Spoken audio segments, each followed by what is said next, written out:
और वो अपने इस चाल में भी बुरी तरह नाकाम रहा है। थोड़ी देर के बाद मैं वापस उस कमरे के दरवाजे पर पहुंच गया जहां शराब का दौर चल रहा था। शहनशाह के मशीर उसका नाम लेकर पी रही थी और नीम बरहना रकासाएं साजों की धुन पर थिरक रही थी। मैंने कमरे के दरवाजे को धकेला और अंदर दाखिल हो गया। रिंदों के हाथों से जाम गिर पड़े। रकासा के कदम रुक गए। शहनशाह की आंखें हैरत से फैल गईं। साजिंदों के दम खुश्क हो गए। इस वक्त मैं शहनशाह था और बड़ी शान से उनके सामने खड़ा था। बेवकूफ बुज़दिल, तो अपनी चाल पर बहुत मगरूर है। मेरी कुव्वतों को भूल गया था। हाँ, आसमान का बेटा कहकर मुझे बेवकूफ बनाने में कोशिश था, लेकिन देख तू किस तरह नाकाम रहा। तूने आग उगलने वाले पहाड़ के दहाने में गिराकर सिर्फ अपनी बेटी से इंतकाम लिया। हाँ, वो इन पत्थरों में शामिल होगी, लेकिन वो आग देवताओं के मंजूर नजर को कैसे जला सकती थी। सुन के, आग तो मेरी जिंदगी का एक जुज है। अगर इन पहाड़ों से पूछता तो वो मुझे कबूल करने से इनकार कर देते। पागल बूढ़े, तू खुद को चालाक समझता है, लेकिन तू रोए जमीन का सबसे बड़ा अहमक है। सुनो इस बेवकूफ के साथियों, तुम्हारे शहनशाह ने अरसाना के जवाल को दावत दी है। इसने उन कुव्वतों को चैलेंज किया है जो तुम्हारी किस्मतें बदलने पर कादिर हैं। सुनो, तुम्हारे इस अहमक शहनशाह ने पूरे अरसाना की किस्मत पर स्याही मल दी है। मैं जा रहा हूं क्योंकि ये मुखलसों की बस्ती नहीं है। अगर मैं यहां रहता, मुझे सही मकाम दिया जाता तो अरसाना की बस्ती में 4 चांद लग सकते थे। लेकिन अब मुंतजिर रहो कि अरसाना की खूबसूरत मकान खंडरात में बदल जाएंगे। तुम्हारी औलादें गुलाम होंगी। तुम्हारे मजालिम का जवाब तलब किया जाएगा और यह तबाही और बर्बादी तुम पर सिर्फ तुम्हारे इस बेवकूफ शहनशाह की वजह से नाजिल होगी। इस वक्त तुम सब का हक होगा कि तुम इससे हिसाब लो, सिर्फ इससे। खौफजदा लोगों के जिस्म कांपने लगे। खुद शहनशाह की बुरी हालत थी। बस मुझे यही कहना था, तुम सबकी जिंदगियां मेरे हाथों में हैं। मैं चाहूं तो तुम्हें इसी जगह चींटी की तरह मसल सकता हूं, लेकिन तुम्हारी जिंदगी इस वक्त तक महफूज है जब तक तुम अरसाना का हशर अपनी आंखों से न देख लो। मैं वापस पलट पड़ा और यूं ही मैंने दरवाजे से कदम निकाले, एक कान फाड़ देने वाली झनकार पैदा हुई। शहनशाह ने उस घंटे पर हथौड़ी मारी थी जो शायद खतरे का अलार्म था, क्योंकि मैंने हर कोने से मुसल्ला मुहाफिजों को शहनशाह के हाल की तरफ दौड़ते देखा। मैं भी उनकी निगाह बचाकर दौड़ने लगा और आन की आन में उस खुफिया रास्ते के दरवाजे पर पहुंच गया जो मुझे आकाशा ने बताया था। महल से बाहर जाने वाली सुरंग में दौड़ता हुआ बिलाखिर मैं आकाशा के पास पहुंच गया, जिसकी आंखों से अब भी आंसू रवां थे। वो शायद बाइसा को याद करके रो रही थी। मैंने एक हाथ से उसे संभाला और दूसरे हाथ से एक ताकतवर घोड़े की रस्सी खोल ली। फिर मैंने आकाशा को उस पर सवार किया और खुद भी घोड़े पर बैठकर उसे ईड़ी लगा दी। आकाशा मेरे सीने से चिमटी बैठी थी। घोड़ा एक नाहवार रास्ते पर दौड़ने लगा। मुझे अरसाना से बाहर जाने का रास्ता बताओ आकाशा, मैंने कहा। हम सही रुख पर जा रहे हैं, आकाशा ने कहा और मैंने घोड़े की रफ्तार तेज कर दी। नाहवार मैदान तय करके हम एक कच्ची सड़क पर आ गए जिसकी कई शाखें थीं। यहाँ आकाशा ने मेरी रहनुमाई की और मैंने घोड़े को एक रुख पर मोड़ दिया, लेकिन इसके साथ ही मैंने अपने बाएं समथी शोर सुना और मेरी निगाहें उस तरफ उठ गईं। बहुत सी मछलियां दौड़ रही थीं। यकीनन वो शाही घोड़े सवार थे। जो कुछ भी था, उनकी फुर्ती और मुस्तैदी की मैंने दिल में तात दी। उनके यहाँ खबर रसानी का निजाम अच्छा था, वरना इतनी जल्दी मेरी राह पर पड़ जाना मुमकिन नहीं था। शायद चारों तरफ गश्त करने वालों को मेरे फरार की इत्तला दे दी गई थी, क्योंकि एक दूसरी सड़क से गुजरते हुए भी मैंने रोशनियां देखी जो तेजी से दौड़ रही थी। लेकिन बहरहाल उनका फासला बहुत था और मेरा घोड़ा जिस रफ्तार से दौड़ रहा था उसके पेशे नजर फिलहाल कोई खतरा भी नहीं था। तुम मजबूती से बैठी रहना आकाशा, ये हमारा कुछ नहीं बिगाड़ सकेंगे। खौफसदा होने की जरूरत नहीं है, मैंने कहा और आकाशा ने घोड़े को मजबूती से पकड़ लिया। वैसे मुझे एहसास था कि ताकतवर घोड़ा इस रफ्तार से नहीं दौड़ रहा जिससे उसे दौड़ना चाहिए, ताहा मुझे किसी बात की परवाह नहीं थी। मछलियां अब यकजा हो गई थी। वो चारों तरफ से आ मिले थे और अब उनके घोड़े सीध में दौड़ रहे थे। थोड़ी देर के बाद हम शहर से निकल आए। मेरा रुख उस वीरानी की तरफ था जिधर से मैं यहाँ आया था। कोई बाकायदा रास्ता नहीं था, लेकिन उसके बावजूद मैं काफी महारत से घोड़ा दौड़ा रहा था। अगर आकाशा मेरे साथ ना होती, मैं घोड़ा रोक कर भी उनकी मिजाज पुरसी कर सकता था। लेकिन इस वक्त आकाशा की जिंदगी का सवाल भी मेरे सामने था। मेरे ताकुब करने वाले भी मजबूत कुव्वत इरादी के लोग थे, क्योंकि उन्होंने अभी तक हार नहीं मानी थी। अलबत्ता उनकी तादाद कम होती जा रही थी, क्योंकि गैर महसूस तरीके से एक आध बार मैंने किसी मशल को जमीन बोस होते देखा था। कल मैंने घोड़े ठोकर खाकर ऊंधे मुंह गिरने लगे थे। आंख मचोली जारी थी और वक्त गुजरता रहा। मेरे घोड़े का जोश व खरोश सर्द पड़ता जा रहा था। मेरा वजन मामूली नहीं था। इसके अलावा आकाशा भी अच्छे तनतोष की मालिक थी। चुनाचे घोड़े को काफी वजन लेकर दौड़ना पड़ रहा था और अब उसके अंदाज से थकन मुतरशी हो रही थी, लेकिन अभी मैं उसके लिए कुछ नहीं कर सकता था। दूसरी तरफ मशल बरदारों का फासला कम होता जा रहा था। एक तवील और थका देने वाला सफर जारी था। रात की रोशनी ढलने लगी, चांदनी बेरौनक हो गई और फिर सुबह की शफक फूटने लगी। मैंने पलट कर देखा, मछल बरदारों का एक जत्था अब भी मेरे पीछे था। उनकी तादाद के बारे में मैंने अंदाजा लगाया कि कम से कम 15 से 20 तक थे। गिरोह मेरे पीछे था। उस वक्त उनकी तादाद 80-90 से किसी तरह कम नहीं थी। ये अफराद मेरे बहुत करीब पहुंच गए थे और फिर वो इतने करीब आ गए कि उन्होंने पुश्त से हमला शुरू कर दिया। वो मछलें फेंक कर मार रहे थे। कई मछलें मेरी पुश्त पर लगीं और मैं खुश हुआ कि आकाशा को पीछे नहीं बिठाया था, वरना वो यकीनन जख्मी हो गई होती। अब तो मेरे चौड़े जिस्म की पनाह में थी और पीछे से किए हुए हमले कामयाब न हो सकते थे। रहा मेरा सवाल तो आग की मछलें मुझे क्या नुकसान पहुंचा सकती थी। हाँ, उनसे उड़ने वाली चिंगारियों से घोड़े की पुश्त जरूर जख्मी हो गई थी, लेकिन उससे एक फायदा भी हुआ था। घोड़े ने तकलीफ की वजह से रफ्तार तेज कर दी थी। इस तरह एक बार फिर मेरा उनसे फासला ज्यादा हो गया, लेकिन ऐसा महसूस हो रहा था कि उनसे मुकाबला किए बगैर चारा कार नहीं था। वो ताकुब में चले आ रहे थे। मेरा घोड़ा पूरी ताकत सर्व करके दौड़ रहा था। उसके बाद उसके कदम यकीनन सुस्त हो जाएंगे और ताकुब करने वाले हमें आ लेंगे। मुझे तो उनकी परवाह नहीं थी, लेकिन इस जंग में आकाशा को भी नुकसान पहुंच सकता था। चुनाचे मैंने गर्दन झुकाई और आकाशा के कान में बोला, आकाशा। उसने कराती हुई आवाज में कहा। मैं समझ गया कि आकाशा भी अब थक चुकी है। मुमकिन है थोड़ी देर और इसी तरह दौड़ते रहने से वो बेहोश हो जाए। बहरहाल वो औरत थी। चुनाचे मैंने कहा, आकाशा खुद को संभालो, लो घोड़े की बागें पकड़ लो। मैं घोड़े से कूद रहा हूं, तुम इसे थोड़ी दूर तक ले जाओ और फिर इतनी दूर से इस जंग का नजारा करो जो अभी होने वाली है कि तुम इसकी इज्जत में ना आ सको। मेरे इल्फाज से आकाशा चौंक पड़ी। उसने अपने हवाज संभाली और घोड़े की बागें थाम ली। क्या वो करीब आ गए? उसने खौफजदा अंदाज में कहा। हाँ आकाशा, मैं उनसे लड़े भिड़े बगैर तुम्हें निकाल कर ले जाना चाहता था, लेकिन अंदाजा होता है कि उनकी मौत करीब आ गई है। उन्हें हलाक कर देना जरूरी है, मगर तुम फिक्र मत करो आकाशा। क्या तुम तैयार हो? मैंने पूछा। हाँ, उसने कुछ कोंटों पर जुबान फेरते हुए कहा और गर्दन मोड़कर पीछे आने वालों को देखने लगी। तब मैंने अपने जिस्म को तोला और फिर घोड़े से ऊपर उछल गया। घोड़ा मेरे नीचे से निकल गया था। मैंने संभल कर जमीन पर पांव टिकाए और आने वालों का इंतजार करने लगा। मुझे घोड़े से गिरते देखकर उनकी हिम्मतें बढ़ गईं और आन की आन में उन्होंने मुझे आ लिया। उन्होंने आगे चली जाने वाली आकाशा की परवाह नहीं की थी और यही मेरे हक में बेहतर था। अगर उनसे कुछ सवार आगे निकलकर आकाशा का ताकुब करते तो शायद मैं वक्ती दिलजिमे से उनसे लड़ न सकता। तमाम घोड़े मेरे गिर्द फैल गए। फिर दो सवारों ने नेज़े सीधे किए और घोड़े मेरी तरफ दौड़ा दिए। उनके चेहरे सुर्ख हो रहे थे। रात भर दौड़ते रहने की वजह से उनकी हालत भी खराब थी। एक का नेजा मेरे सीने से टकराया, दूसरा मेरे बराबर से निकल गया, लेकिन सीने से टकराने वाले नेजे को मैंने पकड़ लिया और मेरे जबरदस्त झटके से वो घोड़े की पूंछ से नीचे गिरा। दूसरे का घोड़ा झोंक में आगे निकल गया था। बहरहाल नेजा मेरे हाथ में आ गया। अब उनको कौन बचा सकता था? पहली दिलदोज चीख गूंजी और वह सब चौंक पड़े। उन्होंने इज्तिमाई तौर पर मुझ पर हमला कर दिया। बहुत से हथियार मेरे जिस्म से टकराए, लेकिन मेरे नेजे ने एक और सवार का खून पी लिया था। वो पैदर पे मुझ पर हमले कर रहे थे और अगर मैं गैर फानी जिस्म का मालिक न होता प्रोफेसर, तो मेरा कीमा बन चुका होता। लेकिन सूरत हाल दूसरी थी। उनके हथियार मेरे जिस्म से टकरा कर उछट रहे थे और मेरा नेजा हर बार उनमें से किसी न किसी को गिरा लेता था। ये जंग उनके हक में बेहतर साबित नहीं हुई, जिसका उन्हें बहुत जल्द एहसास हो गया। चुनांचे उस बार प्रोग्राम के तहत वो घोड़े दूर ले गए और फिर सब घोड़े से उतर पड़े। उन्होंने अपनी चौड़ी तलवारें निकाल ली थी। जो बात उन्होंने अपने हक में बेहतर समझी थी वो दरअसल मेरे लिए सूतमंद थी। पहले उनके तेज रफ्तार घोड़े मेरे करीब से तेजी से निकल जाते थे और एक आध आदमी निशाना बनता था, लेकिन अब दस्त बदस्त जंग का मौका मिल गया था, जो बहरहाल उनके हक में बेहतर नहीं था। अलबत्ता मुझे आसानी हो गई थी। मैंने जल्दी से एक मुर्दा सिपाही के नयाम से तलवार खींची और उनके करीब आने का इंतजार करने लगा। वो सब एक हल्का बनाए आगे बढ़ रहे थे। शायद उन्होंने भी मौत की जंग लड़ने का फैसला कर लिया था, यहां तक कि वो मेरे बिल्कुल करीब पहुंच गए। तब उन्होंने एक वहशियाना नारा लगाकर चारों तरफ से हमला कर दिया। बेशुमार तलवारें मेरे जिस्म पर पड़ी और कुंद हो गई। सिर्फ मेरी तलवार काम कर रही थी। मैं भी जल्द अज जल्द ये किस्सा निपटा देना चाहता था, इसलिए मेरे हाथ फुर्ती से उनका सफाया करने लगे। उनकी आंखों में खौफ उमड़ आया। चंद मेरे हाथों से उसी जगह मारे गए जो निस्बतन अक्लमंद थे। वो फरार होने लगे, लेकिन मैं उन्हें फरार होने की मोहलत नहीं देना चाहता था। चुनाचे मैं उन पर लपक लपक कर वार करने लगा और उन्हें कत्ल करने लगा, यहां तक कि आखिरी आदमी भी खेत हो गया। इनका सिफाया करने के बाद मैं फातिहाना निगाहों से चारों तरफ देखने लगा।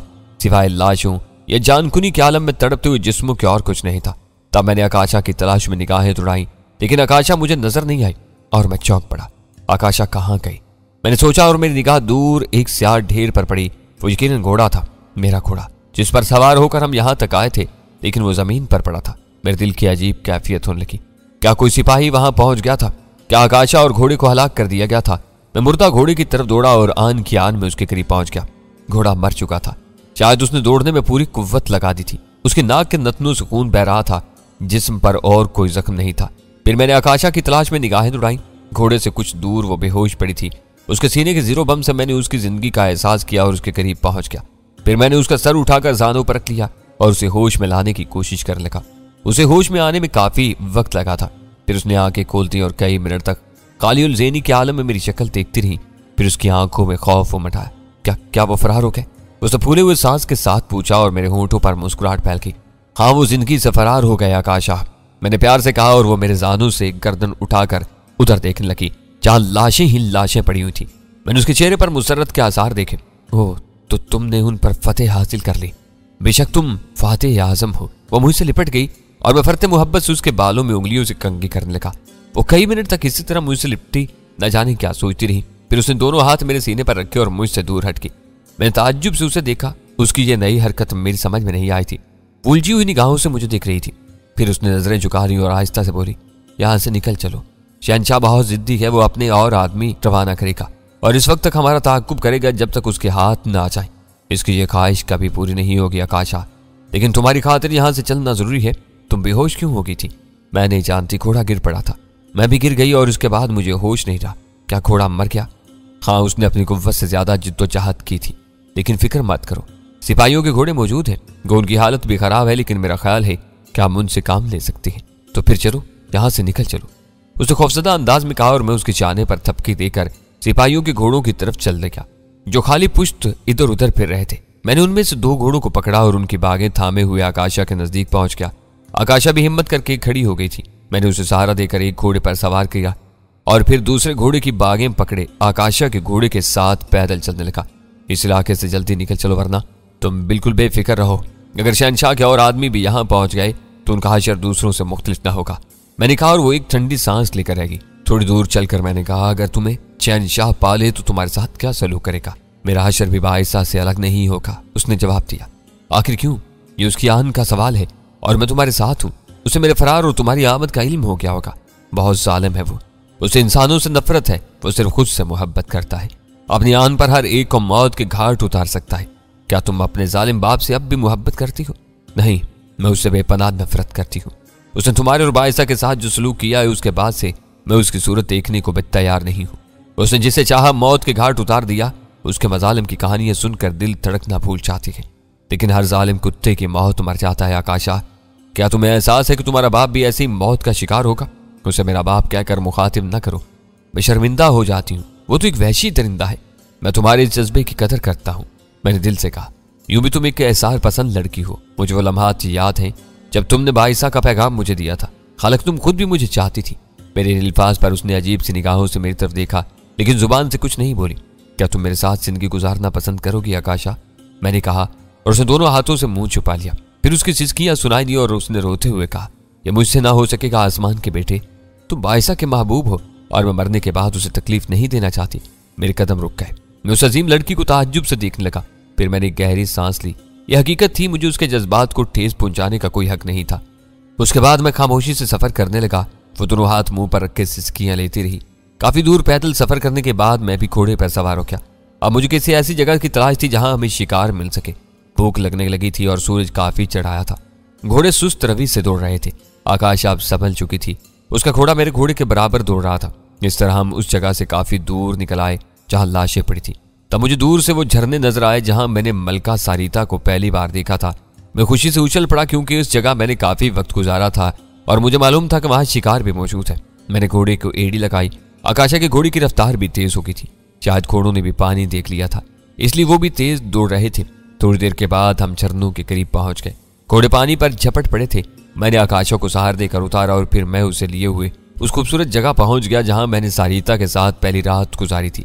आकाशा दिलचस्प निगाहों से चारों तरफ देख रही थी। फिर कुछ निशानात देकर उसके चेहरे पर तशवीश के आसार ऊपर आए। क्या बात है? मैंने उससे पूछा।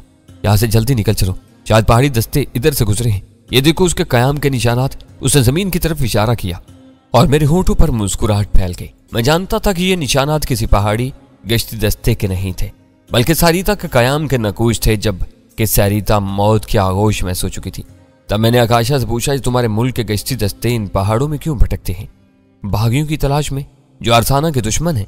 उसने मासूमियत से जवाब दिया और गर्दन हिलाने लगा। क्या तुम मुझे इन बागियों के बारे में कुछ बताओगी आकाशा?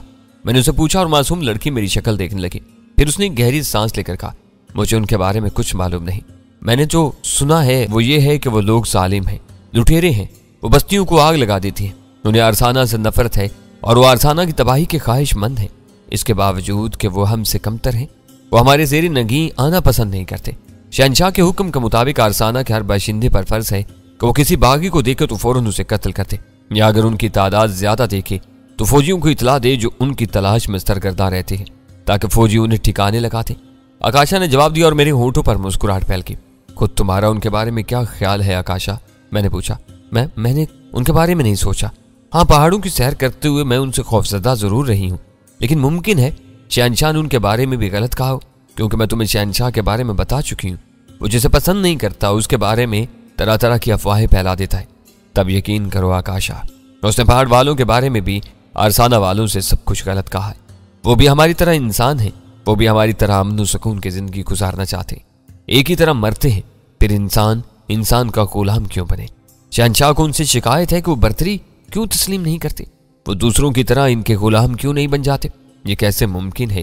वो अपने तौर पर जिंदगी गुजारने के ख्वाहिशमंद हैं। वो अरसाना वालों से नफरत नहीं करते, बल्कि उनसे बराबरी का हक मांगते हैं। यकीनन, आकाशा ने कहा। शहंशाह बहुत तंग दिल है, उसने अरसाना में उनके लिए नफरत की फिजा पैदा कर दी है। मगर सुनो, तुम पहाड़ वालों के बारे में ये सब कुछ कैसे जानते हो? मैं कायनात का बेटा हूं आकाशा, मैं उनके बारे में बहुत कुछ जानता हूं जिनके बारे में कोई नहीं जानता। मैं पहाड़ वालों के करीब रह चुका हूं, वो मेरी इज्जत करते हैं। मैंने उनसे वादा किया था कि मैं अरसाना वालों से उनका हक मांग लाऊंगा। वो उन्हें पहाड़ों में आबाद होने की इजाजत दे देंगे, वो इन पर फौज कशी नहीं करेंगे, वो इनका कत्लेआम नहीं करेंगे। और यही सब कुछ करने के लिए मैं अरसाना आया था। अरसाना के रास्ते में शहंशाह की मलका मुझे मिल गई और इस औरत ने मुझे अपने जिस्म के फरेब में फांस लिया। तब मैं इसके साथ अरसाना गया और वहां शहंशाह ने मेरे साथ जो सलूक किया वो पूरी तरह तुम्हारे इल्म में है। इसके बावजूद मैंने शहंशाह से पहाड़ वालों के बारे में गुफ्तगू की। मैंने उससे कहा कि पहाड़ वालों को जिंदा रहने का हक दिया जाए, लेकिन ये बात शहंशाह के दिमाग में नहीं आए कि सांवले रंग के लोग भी उसकी बराबरी कर सकते हैं और उसकी बराबरी में जिंदगी गुजार सकते हैं। और फिर आकाशा, मैंने पेश गोई कर दी कि शहंशाह की जिद अरसाना वालों के लिए मुसीबत बन जाएगी, उन्हें एक तबाहकुन नुकसान से दो चार होना पड़ेगा। और ये पेश गोई तुम भी सुन लो। हम पहाड़ वालों में चल रहे हैं, वो अरसाना पर बरसने के लिए तैयार होंगे और हमारी कोई कोशिश उन्हें नहीं रोक सकेगी। मगर हम वहां क्यों चल रहे हैं? आकाशा ने खौफजदा अंदाज में पूछा। मैंने उनसे वादा किया है आकाशा, और वादा जरूर पूरा करना चाहिए, मगर मुझे वो देखते ही कत्ल कर देंगे। वो पहचान लेंगे कि मैं कौन हूं। ये ख्याल तुम्हारे दिमाग में सिर्फ इसलिए आया है कि तुम उनसे नावाकिफ हो। वो इतने वैसी नहीं है कि ऐसा करे। तुम उनके बारे में दिल से ये ख्याल निकाल दो। हाँ, अरसाना की तबाही को मैं ना रोक सकूंगा। मुझे अरसाना से कोई दिलचस्पी नहीं है। मुझे अपने संग दिल बाप से भी कोई मोहब्बत नहीं है। उसने मेरी बहन को आग में चला दिया है और अपनी किसी गर्ज पर वो यही सलूक मेरे साथ भी कर सकता है। तब ठीक है, आओ आज हम इस जगह कयाम करेंगे जहां मलका सारिता पहली बार मुझे मिली थी। मैंने कहा और आकाशा चौंक पड़ी। वो जगह कहाँ है? उसने सवाल किया। ये वही जगह है आकाशा, ये निशानात जिनको तुम बागी दस्ते के कयाम के नकूश कहती हो, ये हाँ पहली बार सारिता मुझे मिली थी, मैंने कहा। और आकाशा गहरी सांस लेने लगी। मैंने उसे एक मुनासिब जगह बिठा दिया। घोड़े चरने लगे। तब मैं शिकार की तलाश में निगाहें तुड़ाने लगा और प्रोफेसर मैंने बहुत दूर हिरनों की एक डार चरते देख ली। मेरे पास मरने वाले सिपाहियों के हथियार थे, लेकिन मैंने आज कदीम तरीके से शिकार खेलना पसंद किया। वो तरीका सदियों पहले राज था और आकाशा मुझे बर्क की तरह दौड़ते देखती रही। हिरनों की डार मुझे देखकर कलांचें भरने लगी थी, लेकिन मेरा फासला उनसे कम होता जा रहा था। और फिर एक दौड़ता हुआ हिरन मेरे हाथ आ गया। कमजोर जानवर ने मुदाफत करने की कोशिश की, लेकिन उसके नुकीले सींग मेरे जिस्म पर नाकारा थे। मैं उसे बाजू में दबोचे हुए वापस आकाशा के पास पहुंच गया। आकाशा आंखें फाड़े मुझे देख रही थी। तब मैंने हिरन को ज़िबा किया और चकमाग के जरिए आग रोशन करके उसे भूनने लगा। आकाशा भी भूखी थी और मैं भी। हिरन का गोश्त कुछ ज्यादा ही मजेदार महसूस हुआ। हम दोनों ने खूब पेट भर कर खाया और आकाशा के वजूद पर खाने का नशा तारी हो गया। मैंने उसे एक सायादार जगह पर लिटा दिया और वो गहरी नींद सो गई। मैं उसके हसीन पैकर को घूरने लगा। बिलाशुबा आकाशा भी मुझे पसंद थी। अगर बाइसा की बजाय आकाशा पहले मेरी तरफ पेशकदमी करती तो मैं उसे भी नहीं ठुकरा सकता था। अब जबकि बाइसा मर चुकी थी, पहाड़ों की लड़कियां मुझे आसमान का बेटा तस्वुर करके सिर्फ मेरी इज्जत करती थीं और खुद को मेरे कुर्ब के काबिल नहीं समझती थी। आकाशा की अहमियत मुसल्लम थी। मेरे लिए सिर्फ वही औरत थी, लेकिन उसके जहन पर बाइसा सवार थी। चुनाचे में उलझने लगा। अगर बाइसा मुस्तकिलन उसके जहन पर सवार रही तो फिर मुझे बहुत दिक्कत पेश आएगी। लेकिन फिर मैंने खुद को तसल्ली दी। मैंने सोचा आकाशा के जहन पर ताज़ा जख्म है, जख्म मुंतमिल होने के बाद वो खुद ब खुद खुल जाएगी और इसके लिए मुझे ज्यादा इंतजार नहीं करना पड़ा। वही झरने थे और वही बेखुद कर देने वाली फिजा जहां सारिता ने पहली बार मुझे खुशियां बख्शी थी। शाम को जागने के बाद आकाशा ने गुस्ल किया था और गुस्ल करने के बाद वो निकल गई थी। शाम के लिए भी मैंने ताज़ा शिकार कर लिया था और फिर गोश्त खाने के बाद हम झरने पर आ गए। गुनगुनाता पानी फवारे उड़ा रहा था। ये फवारे आकाशा के चेहरे और जिस्म को नम कर रही थी। मैंने उसका सर अपने जानों पर रख लिया और मैंने आकाशा के जिस्म में एक नुमाया लर्जी देखी। वो खामोश लेटी थी। आकाशा, मैंने उसे आवाज दी। उसने आंखें बंद करके जवाब दिया। उसका निचला होंठ दांतों में दबा हुआ था जिससे उसके रुखसारों में गड़े पड़ गए थे और चांदनी में वो बेहद हसीन नजर आने लगी थी। क्या सोच रही हो? अपने बारे में सोच रही हूँ। मेरी जिंदगी का क्या मकसद है? मैं सबसे बिछड़ गई हूँ। मेरा दिल खाली है, जहन खाली है। तुम कब तक मुझे अपने साथ रखोगे आसमान के बेटे? एक दिन तुम भी मुझे छोड़कर आसमान पर चले जाओगे, तब मेरी जिंदगी का क्या मसरफ होगा? ये जिंदगी मुझे दे दो आकाशा, मैं इसकी हिफाजत करूंगा। मैं तुम्हें खुद से जुदा नहीं करूंगा, ये मेरा वादा है। और आकाशा अपनी हसीन आंखें उठाकर मुझे देखने लगी। उसकी आंखों में मोहब्बत की लहरें गर्दिश कर रही थी। वो मेरे ऊपर एतबार कर लेना चाहती थी और शायद उसने मेरे ऊपर एतबार कर लिया। तब उसकी लरजती हुई आवाज उभरी, तुम मेरी आरजू हो आसमान के बेटे। मैं तो पहली ही निगाह में दिल हार बैठी थी, मगर बाइसा उसकी वजह से पीछे हटकी। मैंने सोचा तुम मुझसे पसंद करते हो। और फिर उसने मेरी आगोश में सर छुपा लिया। मैंने दोनों हाथों में उसका चेहरा थामा और उसे खुद से करीब कर लिया। चांदनी का हुस्न कुछ और निखर गया। फिजा में सरसराहटें उभरने लगी। इन सरसराहटों में आकाशा के गहरे गहरे सांस शामिल थे, मेरी गर्मजोशी शामिल थी, हम दोनों की चाहत शामिल थी और इन तमाम चीजों के इश्तराक ने एक हसीन माहौल को जन्म दे दिया। झरने की तेज आवाज मद्दम हो गई, जैसे वो दबे पांव हमें देखने आ गई हो, हमसे पोशीदा रहना चाहती हो कि ये तिलिस्म टूट न जाए। थोड़ी देर के बाद आकाशा मेरे पहलू में बेसुध पड़ी थी। उसकी आंखें बंद थीं, होंठ खुश्क थे, एक अजीब सी कैफियत तारी थी उस पर। मैं उसे देखता रहा। फिर मैंने उसे आवाज दी, लेकिन उसे आंखें नहीं खोली थी। रात आहिस्ता आहिस्ता बह रही थी। आकाशा ने पहली बार जिंदगी का राज जाना था। पहली बार उसकी लज्जतों से हम किनार हुई थी, लेकिन अभी कुछ पहलू उसकी नजरों से पोशीदा रह गए थे। चुनाचे वो बार बार सर पटक रही थी। मैंने उसे जिंदगी की दिलकशी से सैराब कर देने का फैसला कर लिया और पूरी रात आंखों में गुजर गई। चांदनी में सुकून अमेज सिसकियां खुलती रही और फिर चांदनी बेसैराब होकर सो गई। सफेद किरणों वाला बूढ़ा सूरज लाल पीली आंखें निकाले नमदार हुआ। उसे कंवारी चांदनी की बेबाकी पसंद नहीं आई थी। उसने सख्त निगाहों से हम दोनों को घूरा, लेकिन हमें उन बड़े मियाँ की क्या परवाह हो सकती थी। हम दोनों झरने में उतर गए। आकाशा के हसीन जिस्म को पानी में भिगोने में बहुत लुत्फ आया। वो बेइंतहा खुश थी, शायद आने वाले हर दिलकश रात के तसव्वुर से, क्योंकि मैं अब उसका था। मैंने शिकार किया। आकाशा उसे भूनने के इंतजामात करती रही और पेट भरने के बाद हम ताज़ा दमखोड़ों पर बैठकर आगे बढ़ गए।